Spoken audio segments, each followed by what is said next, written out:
love with it. I didn't want to leave. And I wouldn't leave until I found a place I could come back to. And I said I would come back in March and April because of the allergies in Santa Fe. And then when I got here, I wasn't ready to be away from New Mexico. Isn't that human life? And for 2 months.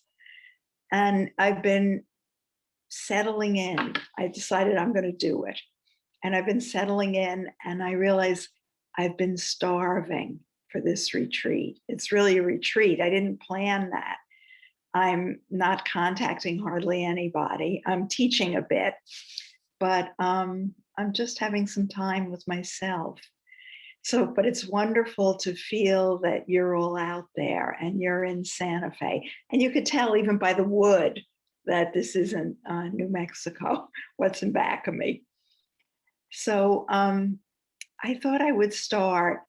I think in my whole career of teaching, which is probably 45 years, I rarely read a poem. But this poem is a quandary for me, and I think it's kind of wonderful.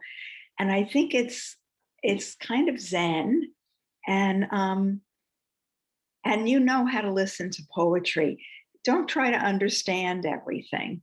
Just let it blow over you like the wind and receive it and enjoy it, because I can't explain it, all of it. And what's interesting, it's by a woman named Eileen Myles, Myles. I've read, I think, a book by her. I can't remember which one. And it's interesting because the poem's name is Howl. And you know, Howl is the poem by Allen Ginsberg, that famous poem. This is very different. And notice the juxtaposition between Howl and the content of the poem. Ready? Okay. A refrigerator makes a lot of sound. So does a bird. People are always talking, full of love and pain. We started a fund, and the dogs are needing some money. And I don't know how to do it, and I'll learn from one of them. Tom's blue shirt and glasses are perfect. My t-shirt is good. My pen works. I breathe. Do you want me to read it again? Yeah, okay. So, and Howl, and somehow I think this has to do with COVID, or that time where we're all ready to go nuts, and yet we're taking care of business and trying to handle this. Howl by Eileen Myles. And it touches Zen. A refrigerator makes a lot of sound. So does a bird. People are always talking, full of love and pain. We started a fund, and the dogs are needing some money. And I don't know how to do it, and I'll learn from one of them. Tom's blue shirt and glasses are perfect. My t-shirt is good. My pen works. I breathe. Oh. I'm enjoying reading that to you. It's really nice to be with a group of Zen people. And so I don't know if many of you know much about me, but I was going to just say a little bit because I've been here alone and practicing and writing and sitting and wondering who I am, as we always do. And, you know, I practiced with Katagiri Roshi in Minneapolis, Minnesota. And I started in 1978. And I studied with him for 12 years. And he was a very tough Zen teacher, Japanese all the way, and he spoke broken English. So it wasn't always easy to understand him. And for sure, in this kind of Zen back then, there was no explanations. I heard about explanations sitting once, and that was it. And he talked about Dogen all the time. We had he talked every Saturday morning and Wednesday night. And the Zen students, we sat, the whole thing was about posture. And we sat very good, very well. And, and he would talk, and sometimes he'd talk for 2 hours straight. And the visitors would come and look at us, because they didn't know you had to sit so straight. And they think, what a bunch of sourpusses those Zen students are. Because 2 hours of sitting like that, we could hardly listen to. We didn't know what he was talking about anyway. And often the visitors would go away and think, I don't want to do that. The teacher seems pretty nice, but those students are awful. But we kept showing up, and it was very hard. And it wasn't really till after being with him for 6 years, I moved back to Taos, and I kept going back and forth, and I wrote Writing Down the Bones. And in the writing down the bones, I understood what he was talking about. And often people who were with me during the first 6 years would say, did you understand that when you were here? I read your book. Did you understand all that? I said, no, it was writing that brought it together for me. And while I was with him, with Katagiri, at one point, he knew that I was really into writing, and I worked too. I had to have a job. We all did. He once said to me, out of the blue, during a dokusan, do you call them dokusans? A meeting one-to-one with the teacher. We were talking about something else, and out of the blue, he just said, why don't you make writing your practice? I was so shocked because I thought Zen sitting was the whole world. And he said, make writing your practice. I thought, writing my practice? No, that has nothing to do with Zen. And I sat with it a long time, and not till I wrote that book did I understand how together they could be.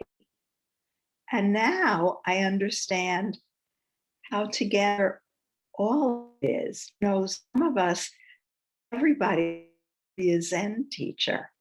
Our job is to bring our practice, what we do in the Zendo, out there in the world and integrate it with other things. I'm realizing now how much tennis, I'm not playing tennis now, but I used to, how much tennis was my first taste of mind. If you dared thought for a minute outside paying attention to the ball, you missed the ball. You had to be on, paying attention and concentrated. And that was the first time I learned about thoughts and how it takes you away.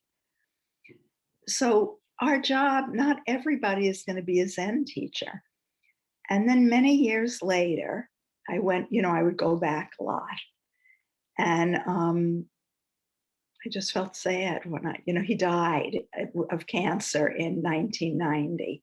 So I got to be with him for 12 years, which actually was a lot of time, but I wanted him to be around forever. And so I'd go back a lot. And one time I went back, I said to him, why did you make writing? Why did you say to me, make writing your practice? And he said the most simple thing. He said, because you like to write. That's all. Because you like to write. So I'm sharing that with you because we have so many ideas about what Zen is. And you might know more than I did because people are speaking English now and can explain things. when I was with Katagiri, we couldn't understand. It was hard to understand him, but also he was not into explaining anything. And yet he definitely understood me and could meet me.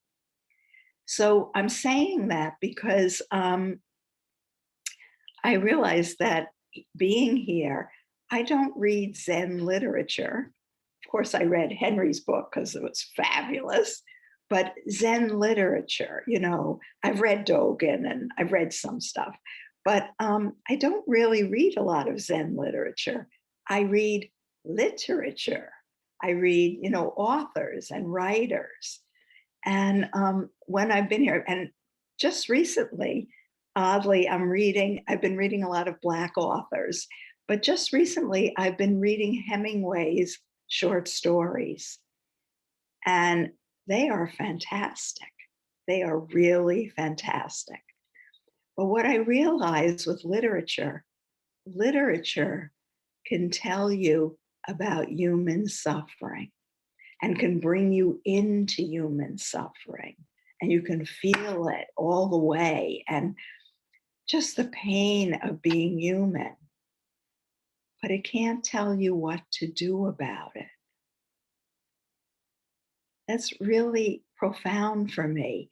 Literature can tell you about suffering and can tell you about human life, happiness, joy, but it doesn't tell you what to do about it, how you handle it. So I realize, and often when I'm with writers, I feel like a Zen person. When I'm with Zen people, I feel like a writer. But I'm so happy that I have Zen because it told me things that they don't really tell you directly in literature. And one of them is that, yes, Natalie, there is human suffering. Down the line, there's just human suffering. There's also impermanence. And it's partially why I suffer so much. But there's impermanence. Nothing lasts. And then, of course you hear that. And well, I'll talk for myself. I didn't believe it. And, or I heard it and it sounded good. It sounded very literary, but I didn't really get it. And also that you don't exist. You don't exist separate from everything else, not just everyone else, but everything interrelated and interpenetrated. I didn't get that either, but I did. I mean, I had that to stand on a little bit. And I say that because when I was with my writing friends, really good writers, and they were touching deeply, but they were also going crazy. You could go crazy in Zen too, but I think it gives you the truth straight out. So I've been thinking about this a lot, about those things. And I want to look.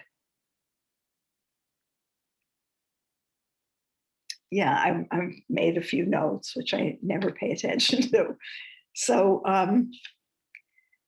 I feel very fortunate to have both because, I have something else to stand on, some other perspective. Because the thing that we don't realize is that art, not just literature, but painting, all can lead to suffering. Not only lead to suffering, but a lot of suffering. But when you're creating, you have all these hopes and dreams. I don't know what we're hoping and dreaming. I don't know why now I ask myself, why did you write 15 books? What did you think you were going to get from it? I mean, I'm glad I did. I wanted to write them and I did it. But what did I think I was going to get from it? Where did I think I was going? And so I have Zen to just say, there's no place to go.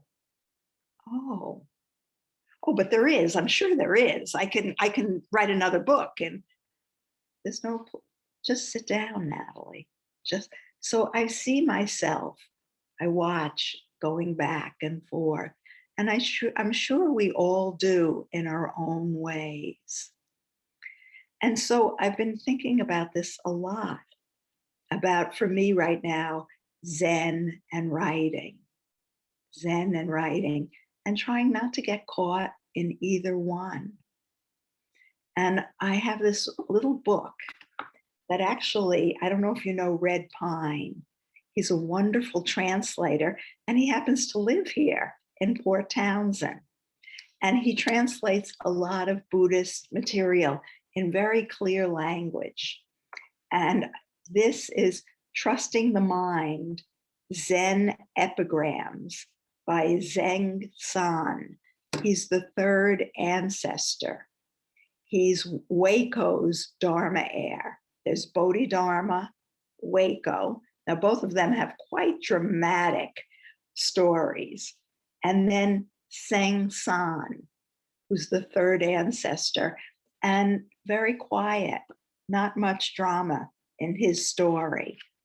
But he is the one, I know you've heard. I'm going to read a few of the epigrams to you because it's about non-duality.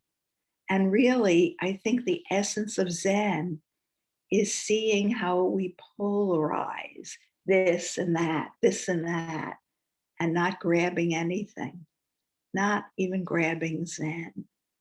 So I'm going to read you just a few of them. He wrote this whole book of them. I'm going to turn on the light here, even though it looks okay. It's a little dark. It's cloudy here right now, and I was hoping it was raining before, and I was hoping it would rain now so you could hear it on the roof. I don't know about you, I've been in New Mexico a long time, and I miss the rain. So listen to these. I think maybe they'll help a little bit. And you've heard this first one in different translations. The way isn't hard to find, just avoid picking and choosing. When preferences are gone, it's perfectly clear. The slightest distinction parts heaven and earth. To find it right now, don't take sides. Fighting over sides is an illness of the mind. I'm going to read a few from the second page that I love. Don't chase dependent things. Don't settle for emptiness either. When I was with Katagiri, and I think a lot of us, and it was in the 70s, emptiness was a big deal. And we would hang out on the side of emptiness and get stuck there. I'll read that again. Don't chase dependent things. Don't settle for emptiness either. In all embracing oneness, everything disappears completely. We don't exist. Staying still and trying not to move, you end up moving more. When you stop talking and thinking, there's nothing that isn't clear. Do you want me to read them again to you? I'll read them again, okay? It's this little booklet that Florence Kaplow, who's a Zen, who wrote a book with another woman about women koans. She sent it to me. Ready? The way isn't hard to find. Just avoid picking and choosing. When preferences are gone, it's perfectly clear. The slightest distinction parts heaven and earth. To find it right now, don't take sides. Fighting over sides is an illness of the mind. Only I knew this when I was practicing and I was young. We sat we were like kamikaze sitters. We were just crazy. We sat all the time. Don't chase dependent things. Don't settle for emptiness either. In all embracing oneness, everything disappears completely. Staying still and trying not to move, you end up moving more. When you stop talking and thinking, there's nothing that isn't clear. So I'm bringing this up because not only have I not read lots of Zen literature, but I've practiced a lot. So it's sort of one-sided. I practiced a lot. I've read a lot of literature. But the other thing that I do is I pay attention a lot, or I try to. I watch things and try to figure them out. And I'm going to tell you a story that, and how will I tell it to you? I think there's something in it that's important. You know, I teach a lot and I watch my students' lives and I watch my life like we all do, and how things unfold. And I got permission to tell you this story. And I got permission from my student, and it's a longtime student. And I'm going to take a little bit of license probably in the storytelling. But it's a woman who's been studying with me for a long time named Sharon. And she's, for her many years, she lived at home with her, you know, where in her mother's house. Her father died, and it was in California. And, you know, the real estate in California is very expensive. And so she lived at home a lot. And she's a musician and she writes songs. And when she studied with me at 1 year-long intensive, everybody had to pick a practice that they would do for their for the whole year practice. And she decided that her practice was going to be busking in the it's not called the subway in Berkeley, the underground in Berkeley. And she was going to go to the same place at the same time, I think 5 days a week, and busk there. I think like at 8 a.m. when people rush hour. And she would play and she would play. And sometimes she'd go home with maybe $14, you know, very little money. I have to say, after this story, there's nobody I pass who's busking that I do not put money in their cup.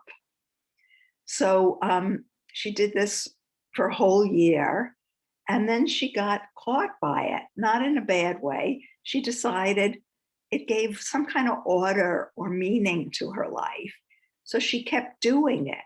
I think it's the same year that I think I told you last time when I talked about haiku, that one of my students did a haiku a day for that year, and she just kept going. Well, Sharon kept going with busking at 8 o'clock in the morning, rush hour in the Berkeley. I don't remember what it is, and I wish you could talk so you could tell me. But anyway, I should have found out ahead of time. So, and one of her dreams, which never really materialized, she had some boyfriends and stuff. I think she really wanted to be in love and be with someone and live with someone. I mean, I think a lot of us have that dream, and really meet someone that we're really in love with. And sure enough, in a group of musicians, she met someone, a man named Bobby. And he was a musician, and it took a long time for it to unfold. And because she's a writing student, we would hear in her writing about it and how it unfolded. And she'd say, oh, I saw Bobby at the meeting. I'm not sure if he likes me or not. And it would go on like this. And eventually they did connect. And I was on, and she was very happy. And anytime anyone called her, about anything. She would talk about Bobby for an hour. She was really, when you're in love, you're just ecstatic. And, it realized a lot for her. So I was out, I don't remember which book, but I was on book tour and I was in California, and Bobby and Sharon came to one of my readings and I met them together. And it was clear that they were in love and that it was mutual. And, it was really clear that, and I was so happy for her. It was great to meet him and stuff. So go about, I don't know, 8 months later, I think, I can't quite remember the details, but I think she moved in and it turned out that he had a real drinking problem. He didn't drink all the time, but when he drank, watch out. So she moved out and moved back with her mother. Her mother had a big house, and so there was space. So we were all meeting for a retreat, and she was having a terrible time. She was so upset because this was her dream and it wasn't happening, and he was flawed. He was flawed and terrible. He wasn't, it was tough. And so we all listened and we all advised, oh, don't go back. You can't do this. You can't, no, you can't do this. And, we're trying to be very helpful. We all have our opinions and we have a lot of psychology behind us and everything. And sure enough, after the retreat, she didn't pay attention to any of us and she moved back. And I remember the line she wrote me. I'll never forget it. She just said, I can no longer be in my mother's house. And she meant that big. She didn't just mean, I don't like my mother. She gets along with her mother. I can no longer be in my mother's house. So she moved in with Bobby, and I watched, and she made great effort. And one of the interesting asides is because he lived in a whole different area, another part of Berkeley that I think was south, she would do busking there in that 8 o'clock subway, and the people were much poorer. And sure enough, she made a lot more money busking, like 3 times more, because poor people are often more generous and their heart goes out to other people who are trying to make a living. So oddly enough, she made more money. So she really, she complained, but you could feel she was making great effort. She made a garden, she cooked, she kept writing songs and having her life. And I watched, and then I think after 3 years, it became unbearable again. And she'd had enough and she left. But what I understood, and this is why I want to tell you, she met her life. That she met her life and she fulfilled something she wanted. She got to fulfill it and to meet it. And of course, we go on and do other things. But I always remember that. It's very important to me that she met her life. It was an example, what was in front of her and what was strong for her. Not karma, because we have this idea, well, it was her karma. No, it was in a way her vow. Karma could drag us all over by the nose into terrible things, but we can break karma by vow. She went into that relationship for those 3 years and kept practicing. She met her life. And I want to tell you that and give that as an example, because I think that's Zen, in some ways, Zen in action. I don't know if Henry would agree with me or Valerie, but I watch human life, and we can't all be in the Zendo all the time. But Sharon is a real practitioner, and she's been with me a long time. And I think she's here today listening. So it should probably tell me you got it all wrong. But that I watched that. And and it's about meeting our life. I don't want to do this. I want to do it. Just meeting our life, not a polarity, this or that, good or bad, right or wrong. We, as her friends, had lots of opinions and good opinions. We were very smart and psychological, etc. But we all have to follow what we follow. I had to be a writer. I don't even know why. I would have been happy probably being in the Zendo, except that I wanted to write. So I brought Zen to writing. So I'm going to just finish up a little bit by telling you, I hope this is helpful in some way. It's so odd, Zoom, because I can't feel you. So I hope this is helpful. And I thought I would tell you, after all those years of practicing with Katagiri, I came away with 3 things that have really guided my life that I remember him saying. And I remember saying it to another Zen student that had been with him.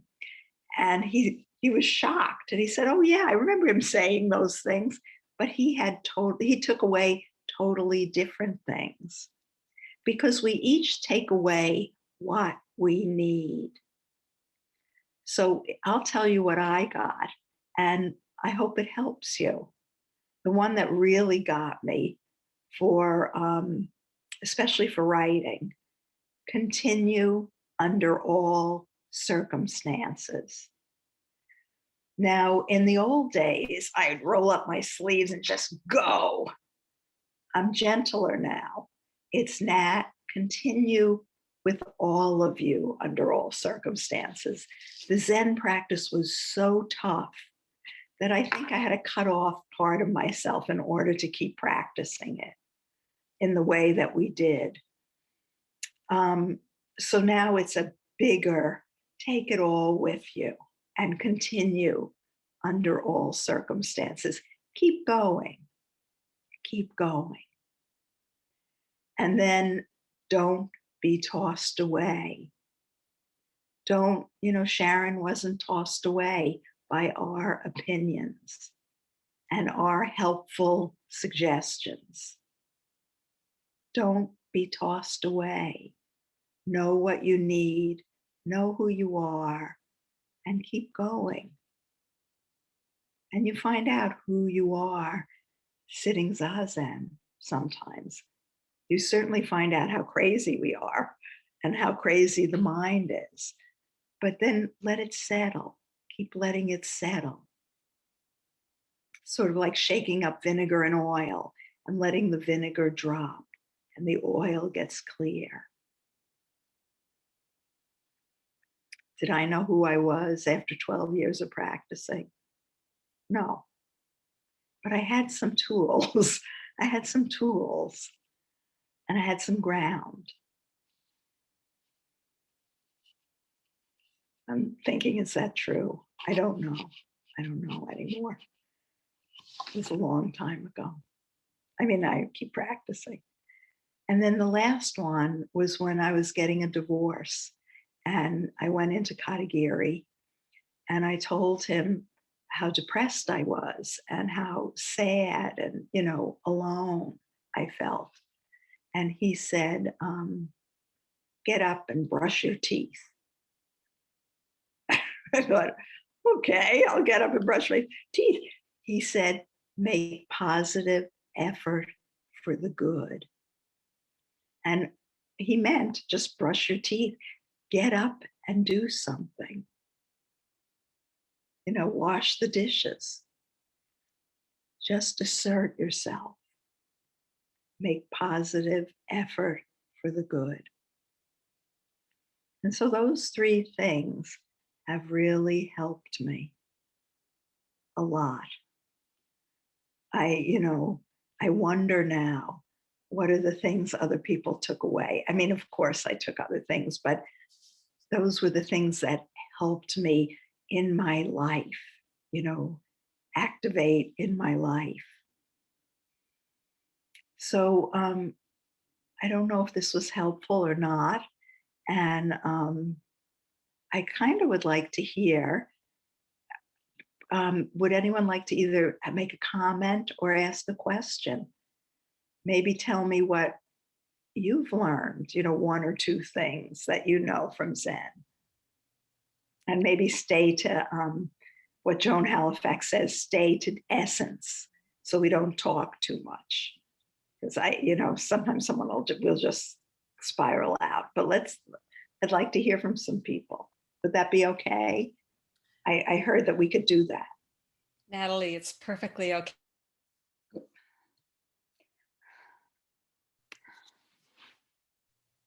I'm not sure. I have just muted people, but I'm allowing them to unmute themselves. Okay. Thank you so much, Peg. And what I will do is go to gallery. I know. I'm going to remove your spotlight, Natalie, and then we'll have speaker view. Natalie, this is Valerie, and I just wanted to thank you for this beautiful open talk tonight. And just as you said, it took a while for all of this to settle and for you to really know what you took. I feel that way a little about tonight. I feel it will be working on us. But I also wanted to just thank you. In December, I reached out and got in touch with you to give a talk that would, coincide with the release of 3 Simple Lines, and you said yes right away, and you did that for us. And in the course of that, somehow, somewhere in there, you sent a quick email to me, and you had somehow realized that Henry was on a 3-month sabbatical and that I would be stepping in, and right away, what else can I do? How can I help? And it was just so loving and lovely and generous. And when I said, well, would you consider giving the last talk before Henry returns? And right away you said yes. And so I just, it couldn't be a better gift. Thank you.